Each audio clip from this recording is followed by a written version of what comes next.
Herkese merhaba arkadaşlar, kanalıma hoş geldiniz. Yepyeni bir video ile karşınızdayım. Arkadaşlar, bugünkü videomuzda Türkiye'nin güzeller güzeli Ebru Şahin'den yepyeni görüntüler geldi.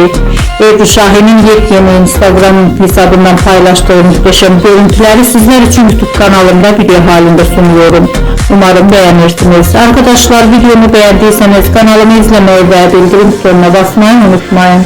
Şimdilik benden bu kadar olsun. Yeni videomuzda görüşmek üzere. Hoşça kalın.